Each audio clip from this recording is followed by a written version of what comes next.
नर्मदे हर मात नर्मदे हर गुरु जी। प्रणाम गुरु। मात कोटि नर्मदे।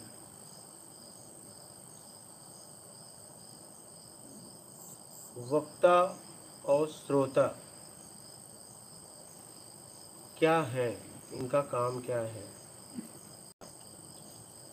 वक्ता का मतलब होता है जितने भी शब्द उसके मुखार बिंदु से निकल रहे हैं उसमें वो जीता है, उसे वक्ता कहते हैं। जिस फील्ड में वो है, वक्ता का मतलब ये नहीं कि बस इस फील्ड का नहीं, जिस फील्ड की वो बात कर रहा है उस फील्ड में उसके लक्ष्य तक पहुंचने के लिए अगर किसी को बता रहा है, तो वक्ता का मतलब वो किसी को सिखा रहा है। सिखाने वाले को वक्ता कहते हैं, सीखने वाले को श्रोता कहते हैं। ठीक है, सिखाने वाले को गुरु कहते हैं, सीखने वाले को शिष्य कहते हैं। तो वक्ता का मतलब जितने भी शब्द वो बोल रहा है, जहां तक जाने के लिए वो बता रहा है, मतलब वहां तक वो जा चुका है और उसमें वो जीता है। हर शब्दों में वो जीता है और जहां का वो पता बता रहा है वहां वो जा चुका है। हाँ, जा चुका है, पहुंच चुका है, पहुंचने के बाद बता रहा है, वो वक्ता है।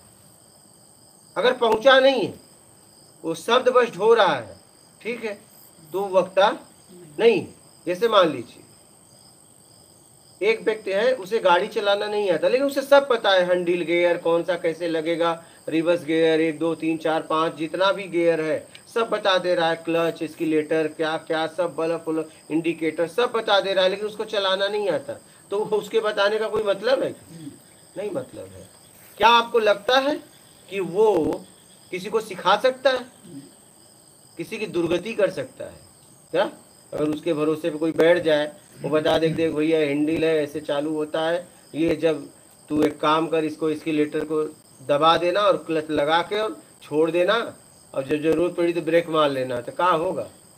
और हैंडल जहाँ मन हो घुमा लेना। आप सब इससे क्या होगा? मान लीजिए उसके भरोसे पे आदमी बैठ जाए और मार दे चाबी और कहा है कि बस पहला गियर लगाना, इसकी लेटर दबा देना और खड़ से गियर लगा के इसकी लेटर छोड़ देना, फिर ब्रेक मार देना, नहीं तो मतलब उसकी दुर्गति हो जाएगी। कहने का मतलब यह है कि शब्दों के साथ समझ भी होनी चाहिए, प्रत्यक्ष भी होना चाहिए। तो कहने का मतलब यह है कि वक्ता उसे कहते हैं जितने भी शब्द बोल रहा है और जहां का पता बता रहा है वहां वो खुद पहुंचा है, तभी वो आपको ले जा सकता है, नहीं तो नहीं ले जा पाएगा। ठीक है, इसे वक्ता कहते हैं। ठीक है, श्रोता, श्रोता का मतलब है अनुसरण कर रहा है। क्या? हाँ, अनुसरण करने वाला श्रोता। अब अनुसरण करने में सुनना आ जाता है, सुनना बोलने की जरूरत नहीं, क्योंकि ज्यादातर यही लोग बोलते हैं कि श्रोता कौन? सुनने वाला। नहीं, सुन तो कोई भी रहा है, सुनने से क्या होगा? नहीं, अनुसरण करने वाला श्रोता। अगर अनुसरण नहीं किया, श्रोता नहीं। और कितने लोग बस सुनते हैं और कितने लोग बोलते हैं, दोनों को अता पता नहीं मालूम। तो जितना बोल रहा है उसमें जीने वाला वक्ता है। ठीक है, अनुसरण करने वाला श्रोता। अब आप देखो आप किस में के हो, और एक बन के जीवन में चलिए, या तो आप वक्ता बन जाइए या तो श्रोता बन जाइए, लेकिन गलती क्या, आप दोनों बन के घूम रहे हो, नर भी हो मादा भी हो। करो हम ही बच्चे पैदा कर लेंगे, बच्चे बच्चे पैदा करने के लिए अगर नर हो तो मादा चाहिए, मादा हो तो नर चाहिए, लेकिन तुम कह रहे हो दोनों हम ही हैं। क्या? हाँ, दोनों हम ही हैं।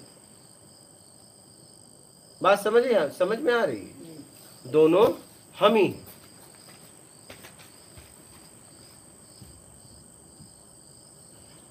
तो इस बात को बहुत गहराई से समझ लीजिए।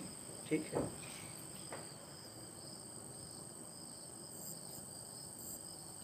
इस पे कुछ कहना चाहे, कोई प्रश्न चिन्ह हो, संशय हो तो आप लोग बोलिए। हाँ, वक्त इसे गहराई से समझ लेना। अब आप दो में से एक हो। क्या? दो में से एक हो, तब आपका कल्याण होगा। और दो में से एक भी नहीं हो, सुनने वाले बस हो, न श्रोता हो न वक्ता हो, तो तुम ऐसे जिंदगी भर घूमते रह जाओगे। कि बहुत कुछ सुन लिए हो, जीते हो नहीं, तो न तुम वक्ता हुए न श्रोता हुए, तुम्हारा कल्याण नहीं होगा। कल्याण होता है किसका? या तो वक्ता हो जाओ या तो श्रोता हो जाओ, तब कल्याण होगा आपका। लेकिन आप देखो, दो में से एक हो क्या? श्रोता का मतलब अनुसरण करने वाला, जितने शब्द जी ले रहा है उसमें जीना है उसे, क्या? और उतने ही लेगा, वो उतने ही लेगा, कचरा नहीं बटोरेगा। ज्यादा शब्द कचड़े हो जाते क्या? आपको खूब अनाज कोई देता जाए, आप पका के खा नहीं रहे हो, एक दिन वही अनाज सड़ के आपको भी बास मारने लगेगा। तो ये शब्द ही आपके बंधन हो जाएंगे। शब्द ही मुक्ति है, शब्द ही बंधन है। मकड़ी की तरह, जाल की तरह होता है शब्द। आप क्या है, शब्द ही इकट्ठा करो, जी नहीं रहे हो, आप परेशान हो गए हो।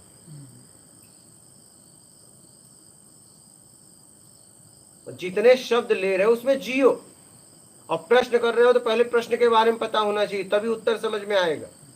जैसे कोई कहे मुझे शादी करना है, तो शादी का पूरा काम मालूम होना चाहिए, तभी शादी करने के बाद लाभ होगा। पता चला कोई बालक सुनी सुनाई शादी के बारे में, 7 साल 6 साल का है, बोला मम्मी मेरी शादी कराओ, और मम्मी भी अबोध थी, करा दी, तो क्या करेगा? खेलेगा।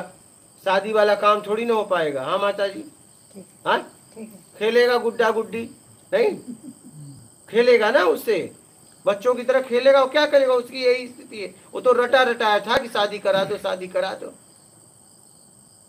तो हाँ, कोई कह रहा है भाई शादी करा दो, तो बोलो भैया आगे का काम वो मालूम है कि नहीं?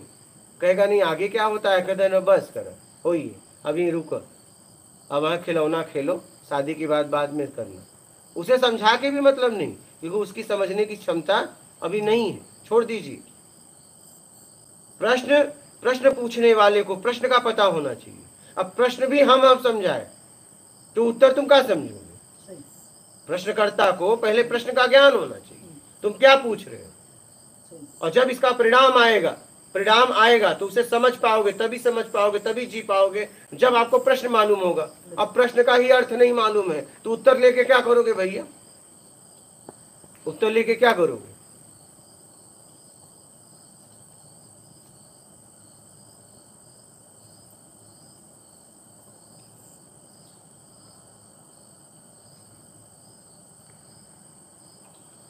और कोई कहे चलो भैया बंदूक दिला दो, क्या चलाना वालाना आता है? कभी देखो? बोला नहीं, कभी देखा तो नहीं हूँ। और आपने कहा चलो अच्छा कोई बात नहीं, दे ही देता हूँ। उसको आपने गोली वोली भरना सिखा दिया, गया अब लगा के देखता हूँ कैसा होता है, क्या? हाँ, उसकी भी गलती नहीं है, आपने उसे बताया ही नहीं है, क्या? मैंने जांचा ही नहीं देने से पहले। हाँ, उसकी योग्यता है। हाँ, या हो सकता है वैसे दबाए अपने तरफ घोड़ा करके, देखते हैं।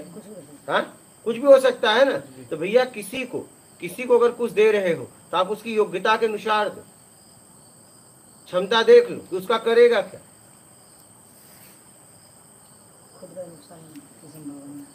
एकदम आप किसी को कुछ दे रहे हो तो देखो उसकी सामर्थ्य है कि नहीं। तो इसे वक्ता कहते हैं, इसे श्रोता कहते हैं। हाँ महाराज जी, समझ में आए?